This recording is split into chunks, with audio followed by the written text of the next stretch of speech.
오늘 우리가 읽은 누가복음의 말씀은 마리아의 찬양을 전해주고 있습니다.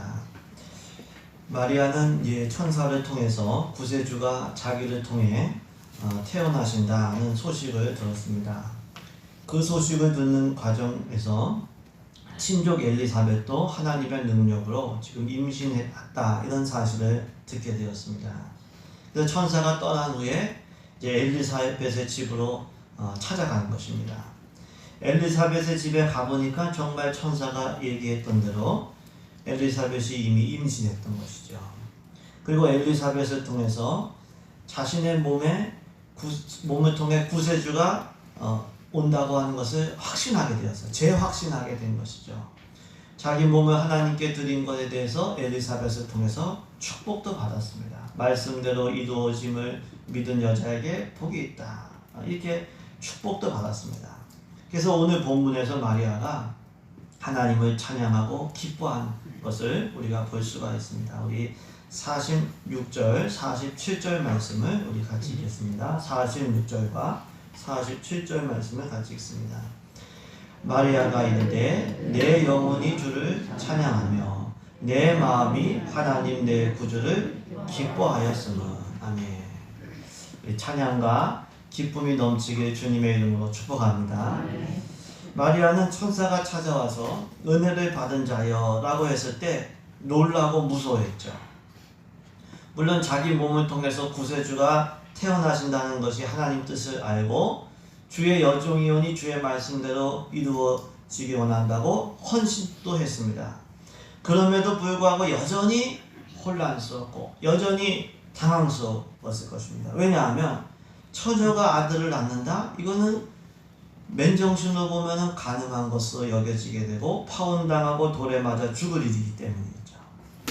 근데 이 엘리사벳의 교제를 통해서 정말로 내가 하나님의 택하심을 받아 구세주를 낳게 되는구나 이런 확신을 받게 되는 겁니다.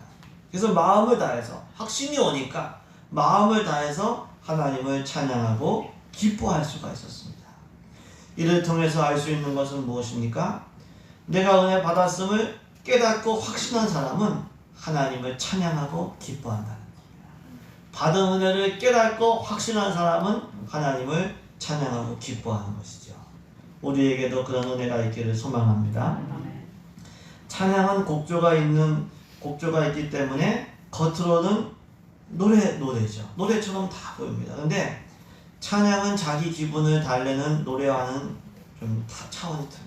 우리가 노래를 듣는 이유가, 사람들이 노래 좋아하는 이유가 자기 기분과 마음과 감정이 이게 좀 정화되고 이게 위로가 받기 때문에 그렇죠. 근데 이 찬양은 영적인 노래입니다.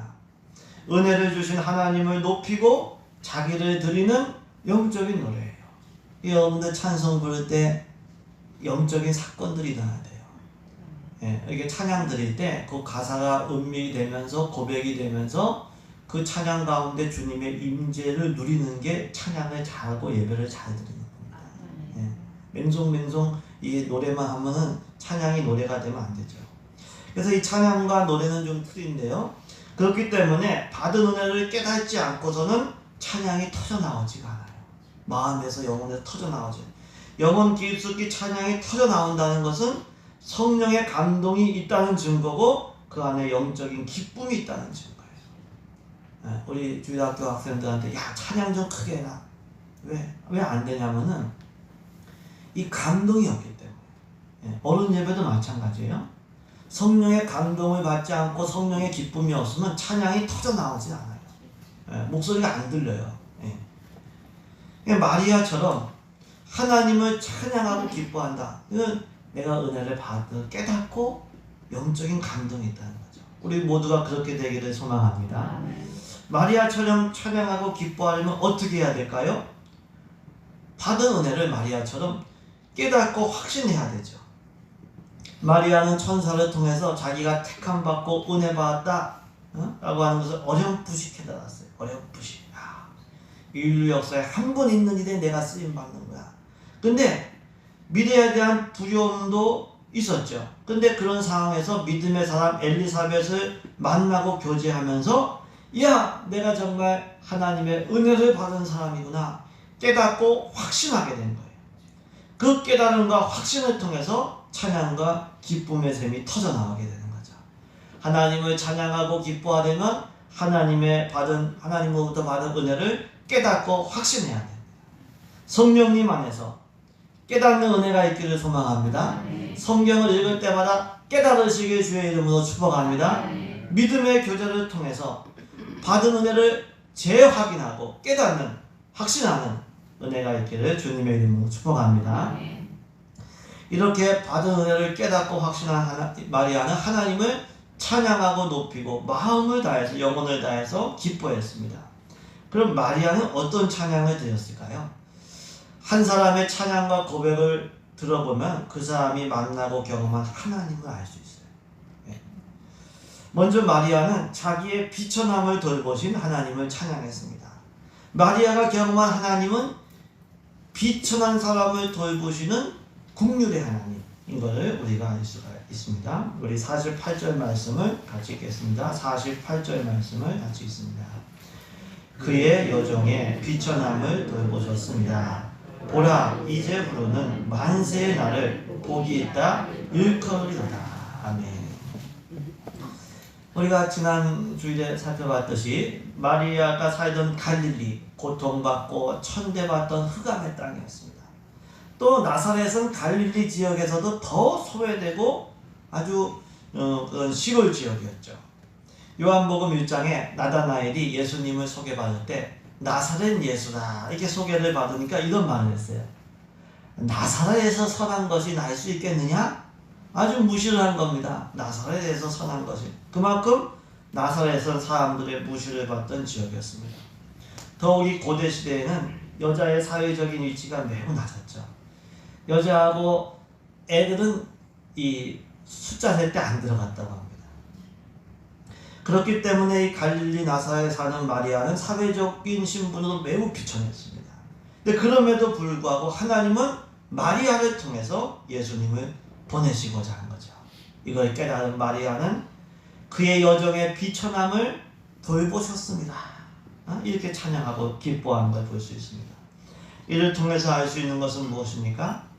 하나님께서 비천한 사람을 돌보신다는 거예요. 사람은 비천한 사람 무시하거든요.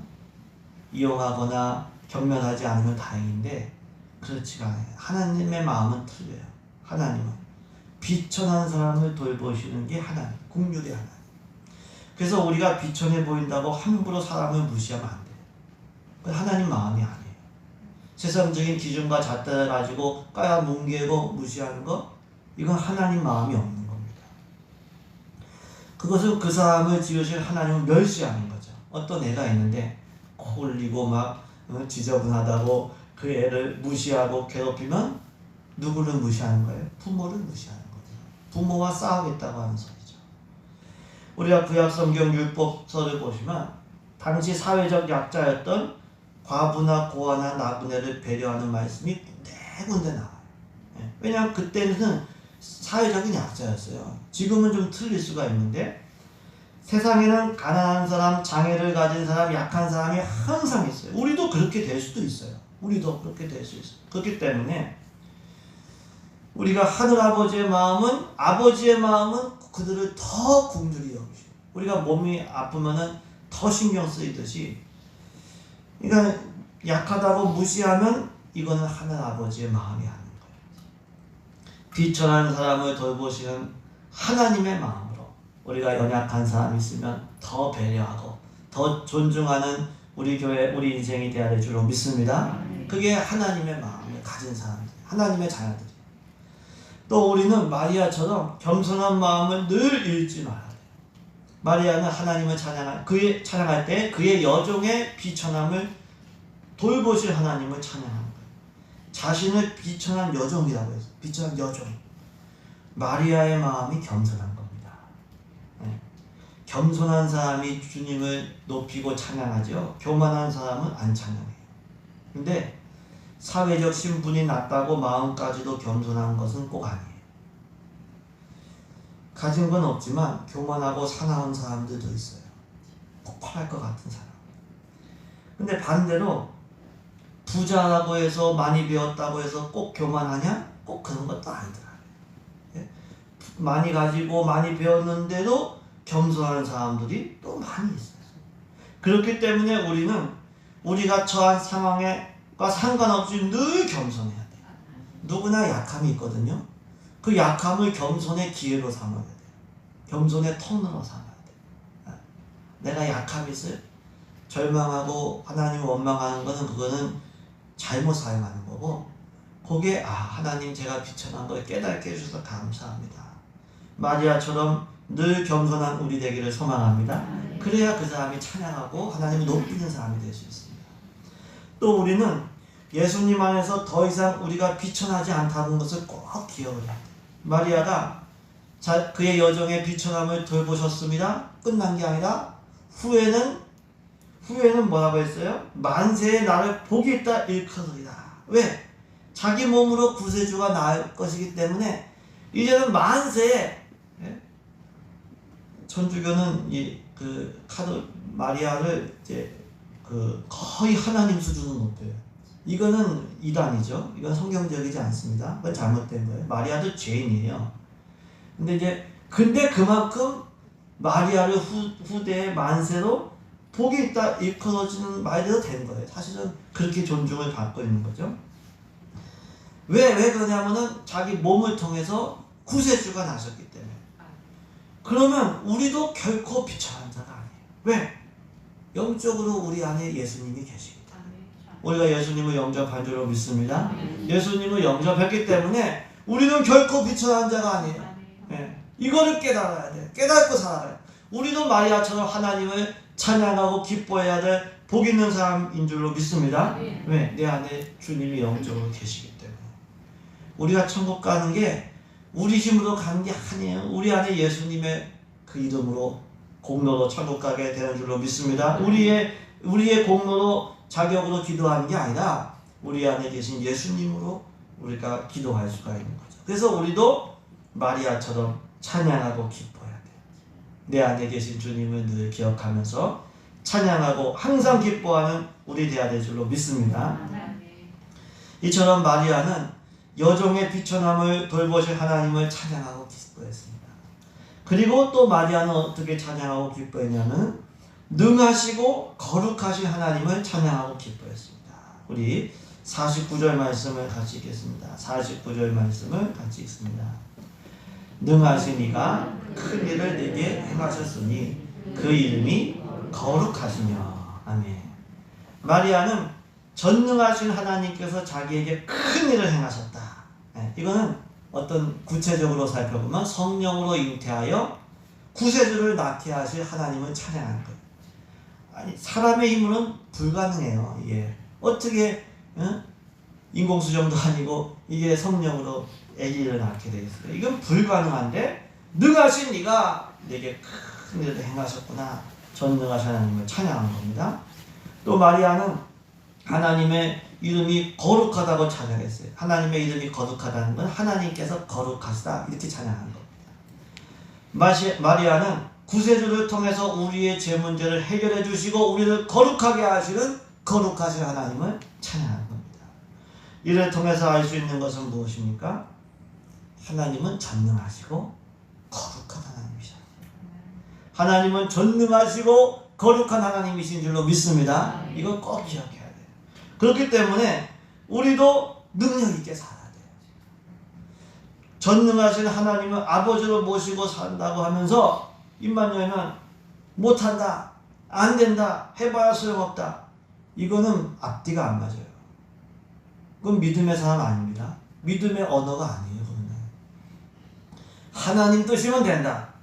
하나님께서 함께 하시면 우리 교회 된다, 우리 가정 된다, 내 인생 된다. 하나님께서 복 주시면 충분히 가능하다. 하나님께서 함께 하시면 갈릴리 나사렛의 비천한 여종도 하나님께 쓰임받는 만세의 복 있는 여자가 될 수 있다. 이걸 기억해야 돼요. 여호수아와 갈렙이 다른 정탐꾼들은 하나님께서 명하신 가나안 정복이 불가능하다고 얘기했어요. 10명이다. 근데 여호수아 갈렙 2명은 여호와께서 우리를 기뻐하시면 우리를 그 땅으로 인도하여 들이신다. 예? 하나님이 우리를 기뻐하시고 우리와 함께 하시면 불가능은 없다. 이렇게 고백해요. 이게 믿음의 사람의 고백이에요. 예수님께서 할 수 있거든이 무슨 말이냐. 믿는 자에게는 능히 하지 못할 일이 없느니라. 예? 믿음이 없어서 못하는 거지. 예? 믿음이 있으면 다 된다. 예? 바울도 내게 능력 주시는 자 안에서 내가 모든 것을 할 수 있느니라. 예수님 떠나서 못하는 거지, 능력 주시는 주님 안에 있으면 모든 것이 가능하다. 하나님의 뜻이면 모든 것이 가능하다. 이렇게 고백을 했어요. 용기를 내어 도전하지 않고 기도도 안 하고 기도해보지도 않고 무조건 안 된다 포기하는 거, 이거는 믿음의 삶이 아닌 것이죠. 전능하신 하늘 아버지를 우리가 믿고 우리가 예수님 안에 가능성이 있음을 믿고 의지하는 가운데 능력 있게 도전하며 살아가는 우리 되어야 될 줄로 믿습니다. 네. 그것이 믿음의 삶이고 영광 돌리는 삶입니다. 또 우리는 거룩하신 하나님을 닮아가는 거룩한 사람들이 되어야 돼요. 거룩한 사람들. 네. 하나님 누구시냐? 거룩하신 하나님이에요. 근데 하나님 자녀가 세상 사람들과 똑같아. 생각도 똑같고 사는 거 똑같다? 그건 아니에요. 그건 믿음의 삶이 아니죠. 사실 최고의 능력은 무슨 능력이냐면 악을 선케 만들고 죄인을 의인되게 하는 거예요. 하나님은 예수님을 통해서 우리를 거룩하게 하신 거예요. 그게 전능하신 거예요. 그게 거룩하신 거예요. 그 하늘 아버지의 거룩함을 고백하면서 여전히 죄 가운데 살아간다? 이거는 앞뒤가 안 맞습니다. 진리가 자유케 한다. 너희를 자유케 한다. 이 고백을 좋아하고 대학교에 이 고백이 써있게 돼. 진리가 너희를 자유롭게 하리라. 예수님이 너희를 근데 사는 거 보면 맨날 죄의 종으로 살아요. 이거는 안 맞는 거죠. 베드로전서 1장 16절에 하나님께서 거룩하시기 때문에 우리도 거룩해야 된다. 이렇게 말씀하고 있습니다. 예수님을 믿는 것은 의로움과 거룩함을 회복하는 겁니다. 그걸 꼭 기억하셔야 돼요. 예수님 믿는 건 공짜 좋아하는 게 아닙니다. 의로움과 거룩함을 회복하는 거예요. 예수님을 믿고 의롭다 하심을 받는 거예요. 예수님을 따름으로, 성령님을 따름으로 실제로 거룩해 의로워지는 거예요. 그게 믿음의 생각이에요. 우리가 이사야 35장 지난 주일 저녁에 말씀을 나눴듯이 천국으로 가는 길은 하나밖에 없어요. 큰 길인데 거룩한 길이에요. 거룩한 길을 포기하면 천국 갈 수가 없습니다. 거룩하신 하나님께 속한 거룩한 백성으로 우리 살아가는 우리 모두 되기를 주님의 이름으로 축복합니다.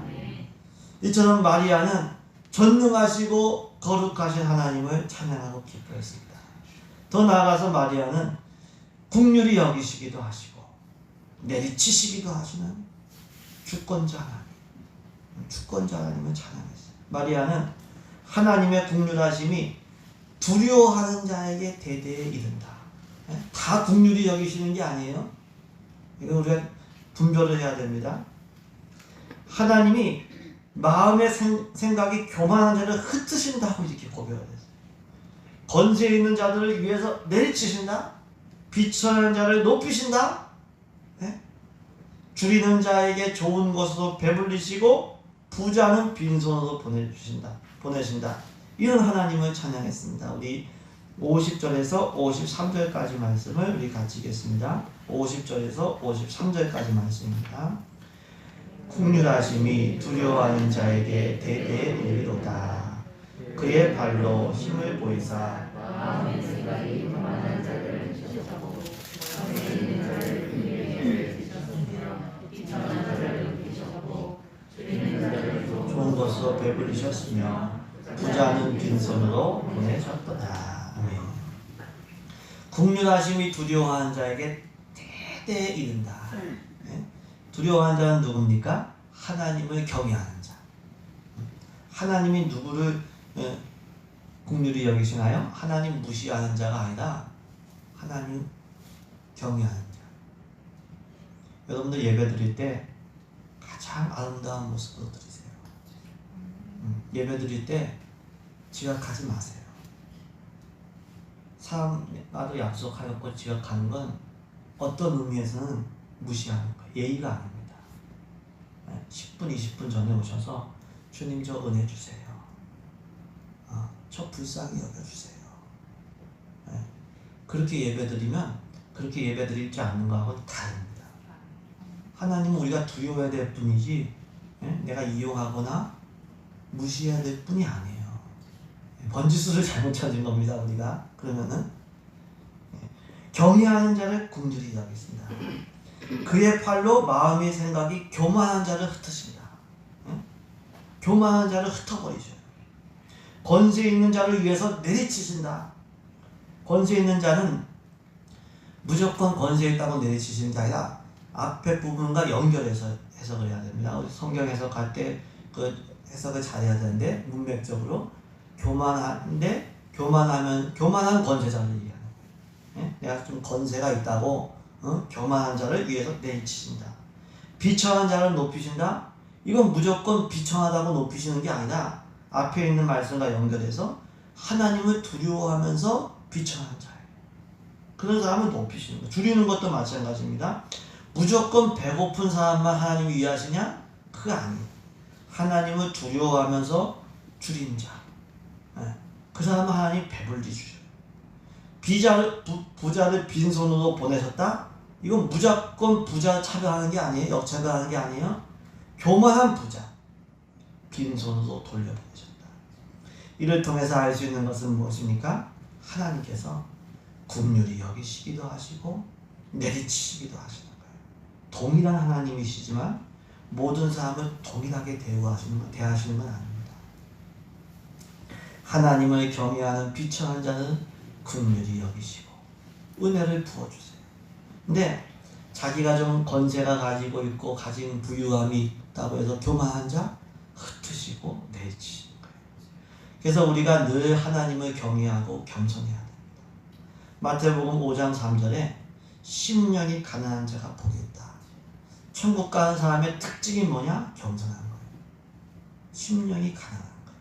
가난하고 겸손한 사람으로 상한 마음으로 주님 앞에 나가는 사람, 이 사람이 천국 백성입니다. 부자도 진짜 믿는 사람 겸손합니다. 이게 나가 가진 거하고는 상관없는 거예요. 마태복음 5장 6절 의에 줄이고 목마른 자 복이 있다. 예수님, 의가 예수님이니까 예수님 간절히 사모하는 자는 배불러지는 거예요. 하나님이 채워주시는 거예요. 시편 51편에 하나님께서 구하시는 예배 상한 심령이라. 하나님 앞에서 주님밖에는 제가 도움이 없습니다. 저 죄인입니다. 제 마음이 교만해요. 상한 마음으로 나갈 때 주님께서 긍휼히 여겨주시는 줄로 믿습니다. 그래서 우리가 어떤 형편에 있든지 하나님을 겸손히 경외하는 자가 되어야 돼요. 주님을 사모하는 자 되시길 주님의 이름으로 축복합니다. 또 마음이 교만해지는 건 항상 경계해야 돼요. 마음이 교만해지는 것. 바벨탑 사건을 보시면 하나님께서 흩으셨다 했거든요. 자기 이름 높이고 교만해지면 하나님께서 흩으시고 교회든 인생이든 가정이든 주님을 높이고 주의 이름 높이면 하나님께서 높여주세요. 세워주세요. 권세 있는 자를 내리치셨고 부자를 빈손으로 보내셨다. 권세와 부유함은 하나님의 복입니다. 복이죠. 근데 권세나 부유함으로 교만해지면 심판을 받게 되는 거예요. 그래서 항상 요셉을 보면은 총리 대신이 됐어도 노예고 죄수였다가 총리 대신 되면 어깨에 목에 힘줄만 한데 하나님 주신 사명에 집중해. 그 권세를. 다니엘 왕조가 바뀌는데 3번에 걸쳐서 총리 대신이 돼요. 근데 하루에 3번 목숨 걸고 예배드려요. 하나님을 감사하며 예배하고 높여요. 우리는 어떤 형편에 있든지 믿음의 사람들은 하나님을 경외하고 겸손한 사람입니다. 고린도 후서 12장에 하나님께서 바울이 받은 계시가 너무 많기 때문에 자만해지지 않기 위해서 육체의 가시를 주셨다. 육체의 가시.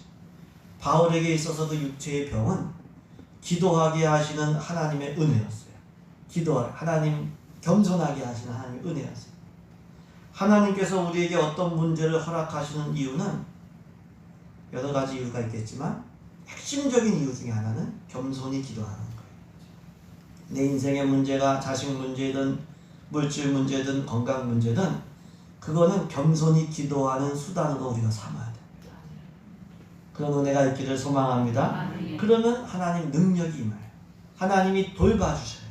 하나님이 높여주시는 줄로 믿습니다. 겸손히 기도해서 성령 충만 능력 있게 살아가시길 주의 이름으로 축복합니다. 이처럼 마리아는 주권자 하나님 긍휼히 여기시고 또 어떤 교만한 자들은 내리치시기도 하는 그런 주권자 하나님을 찬양했습니다. 더 나아가서 마지막으로 마리아는 그분의 백성을 기억하시고 도우시는 신실하신 하나님, 영원히 기억하시고 도우시는 신실하신 하나님, 그분의 종 이스라엘을 도우사 긍휼히 여기신다, 기억하신다. 조상에게 말씀하신 것과 같이 아브라함과 자손들을 영원히 도우실 것이다 찬양하고 있습니다. 우리 54절 55절 말씀을 같이 읽습니다. 54절과 55절 말씀을 같이 읽습니다. 그 종 이스라엘을 도우사 긍휼히 여기시고 기억하시되 말씀하신 것과 같이 아브라함과 그의 자손에게 영원히 하시려다 하니라. 아멘. 하나님께서 이스라엘을 영원히 기억하시고 도우신다. 메시아를 주신 것도, 자기 몸을 통해 메시아를 주신 것도, 구약 성경에 예언된 그 메시아를 주신 것도 이 약속을 지키신 거거든요. 그래서 그의 종 이스라엘을 도우사 긍휼히 여기시고 기억하신다. 이렇게 말씀해주고 있습니다. 근데 여기서 이스라엘은 유대 민족만을 의미하진 않죠. 우리 로마서 2장에 보시면은 표면적 유대인이 아니요 오직 이면적 내면적 유대인이 유대인이다. 그러니까 내 마음이 삶이 하나님께 순종하는 사람이 이스라엘이에요. 하나님 백성이거든요. 하나님은 하나님께 순종하는 하나님의 백성 이스라엘을 영원히 기억하시고 돌보신다는 것을 알 수가 있습니다. 그래서 우리는 신실하신 하나님의 도우심과 그 사랑을 의심하지 말아야 돼요. 하나님은 우리를 도우시고 하나님은 우리를 사랑하신 하나님이신 줄로 믿습니다. 이거를 늘 기억하고 잊지 말아야 돼요. 로마서 말씀을 보시면은 하나님께서 우리가 연약하고 죄인되고 원수 되었을 때 독생자를 주시기까지 우리를 사랑하셨다 이렇게 말씀하셨습니다. 하나님의 사랑은 무조건적인 사랑인데 변함없이 신실하신 사랑입니다. 사람도 책임감이 강하면 자기 가족과 자기 사람을 끝까지 책임집니다. 내게 주어진 일은 내가 끝까지 완수한다. 그런 게 있거든요. 독생자를 주시긴 하나님, 신실하신 하나님은 자기 백성을 끝까지 돌보셔요. 끝까지. 하나님이 나를 돌보시고 나를 선한 길로 인도하신다. 순종만 하면 성령을 보내주시고 내 삶을 책임져 주신다. 신실하신 하나님을 확신하시길 주의 이름으로 축복합니다. 하나님은 하나님의 백성을 책임져 주세요. 영원토록 기억하셔서 도우시는 신실하신 하나님. 그렇기 때문에 우리도 하나님 앞에 신실해야 돼요. 신실하신 하나님을 기념하면서 예배해야 돼요. 예수님께서 성찬을 제정하시면서 이것을 행하여 나를 기념해라. 나를 기념해라. 그래서 초대교회 때는 성찬을 매주 했다고 합니다. 왜? 거기 복음의 핵심이 있고 주님을 기념하는 거기. 출애굽기 20장 24절에 단을 쌓고 제사를 드리면서 하나님의 이름을 기념하는 모든 곳에서 하나님께서 임하여 주셔서 복을 주신다는 말씀이 있어요. 예배란 하나님의 은혜와 사랑을 기념하는 것에서 출발하거든요. 그렇게 기념하고 찬양하는 곳에 하나님께서 임하여 주시고 복을 내려주십니다. 신실하신 하나님의 백성답게 늘 신실하게 주님의 사랑을 기념하면서 예배하는 예배자들 되시길 주님의 이름으로 축복합니다. 삶의 그 환경 속에서도 하나님의 사랑을 기념하면서 기도하고 예배할 때 그곳에 주님께서 임재하셔서 성령 충만 주시고 지혜 주시고 능력 주실 줄로 믿습니다. 신실한 예배자들 되시길 주의 이름으로 축복합니다. 이처럼 마리아는 그분의 백성을 신실하게 기억하시고 도우시는 하나님을 찬양하고 기뻐했습니다. 그리고 그렇게 찬양하고 기뻐한 후에 석 달쯤 엘리사벳과 함께 있다가 집으로 돌아갔다고 했습니다. 우리 56절 마지막 절 말씀을 같이 읽습니다. 56절 말씀을 같이 읽도록 하겠습니다. 마리아가 석 달쯤 함께 있다가 집으로 돌아가니라. 아멘. 마리아는 이 엘리사벳과 교제하면서 하나님의 은혜를 깨닫고 확신하게 되었어요. 그래서 하나님을 찬양하고 하나님을 기뻐했어요. 그리고 석 달 정도 더 엘리사벳과 함께 교제를 보내면서 이제 엘리사벳이 6살 됐으니까 이제 3도하면 9째 딸이니까 이제 아기 낳을 때가 이제 되니까 이제 마리아가 집으로 돌아가게 되었습니다. 이 석 달 동안의 교제도 마리아에게 많은 확신과 용기를 주었을 것입니다. 만약에 엘리사벳과의 교제가 이게 형식적인 교제고 불편한 교제였다면 석 달을 함께 지내진 않았겠죠. 이를 통해서 알 수 있는 것은 무엇입니까? 성령 안에서의 믿음의 교제가 사람을 살리고 기쁨을 주고 위로를 주고 용기와 확신을 준다고 하는 것을 알 수 있어요. 그래서 이 믿음의 교제가 참 좋은 거예요, 사실. 여러분들 혼자 산다고 생각해 보세요. 재미없죠. 암만 많이 가져도 믿음 생활도 혼자서는 힘듭니다. 마리아도 천사를 만났지만 제 확신을 갖고 기쁨으로 찬양한 것은 엘리사벳과의 만남을 통해서 우리가 그게 기쁨을 가지고 찬양하게 되고 위로를 받은 거예요. 엘리사벳을 만나기 전까지는 마리아가 찬양하고 기뻐하지는 못했어요. 근데 성령 안에서 이 믿음의 교제를 한 이후에 확신하고 찬양하고 기뻐할 수 있습니다. 우리도 마찬가지죠. 성령 안에서 우리가 믿음의 교제를 가질 때에 받은 은혜가 더 깨달아지게 되고 더 확인하게 되고 기뻐하고 찬양하게 되는 것이죠. 그래서 육신적인 교제만을 추구하면 안 되고요. 성령 안에서 믿음의 교제를 하려고 해야 돼요. 모이기를 힘쓰는 우리 되기를 소망합니다. 여러분들 물질을 위해서 교제만 가지려고 하지 말고 내가 육신의 즐거움을 위해서 교제만 가지려고 하지 말고 성령 안에서의 믿음의 교제를 가지려고 해야 돼요. 잠언 27장 17절에 철이 철을 날카롭게 하는 것과 같이 사람이 그의 친구의 얼굴을 빛나게 한다고 했어요. 성령 안에서 믿음의 교제를 가질 때 서로의 얼굴이 빛나요. 그리고 믿음이 성장해지고 성숙해지고 풍성해지게 됩니다. 성령 안에서 믿음의 교제를 가질 때 은혜를 깨닫게 되고 찬양하게 되고 기뻐하게 되는 거죠. 성령 안에서 믿음의 교제를 가질 때에 마음의 상처 치유되고 견고해지고 살아나게 되는 거예요. 가정예배나 속회가 성령 안에서 믿음의 교제가 돼야 될 줄로 믿습니다. 가정예배 드리는 게 얼마나 힘들어요. 보통 결단 가지고는 안 돼요. 여러분들 속회들이 특히 이제 코로나 때문에 대면에서 모이지 못하지만 온라인으로 나마 꼭 함께 모여서 기도하고 성경 중심으로 교제하시길 바랍니다. 속회 인도자 속장이 굉장히 중요한 사람. 이 가정에서는 부모가 중요해요. 왜? 부모 의지가 없으면 예배가 안 되거든요. 자녀들은 예배 안 드리려고 해요. 보통 보면. 자녀들이 예배를 같이 드리겠다. 이거 굉장히 복 있는 가정이에요. 속회도 마찬가지예요. 속도들은 다 우리 사람이 편한 거 좋아하기 때문에 안 모이려고 해요. 야, 코로나인데 뭘 모이냐. 근데 속회 인도자하고 속장의 의지가 참 중요해요. 그래도 우리 모입시다. 몇 명이든 모입시다. 온라인으로도 좀 모입시다. 같이 기도하고 같이 성경 읽읍시다. 은혜 나눕시다. 그러면 그래도 모이게 되는 거예요. 이런 성령 안에서의 믿음의 교제를 통해서 찬양과 기쁨의 샘이 터져나오게 되는 줄로 믿습니다. 우리가 견고해지는 줄로 믿습니다. 생명의 역사도 일어나시길 주님의 이름으로 축복합니다.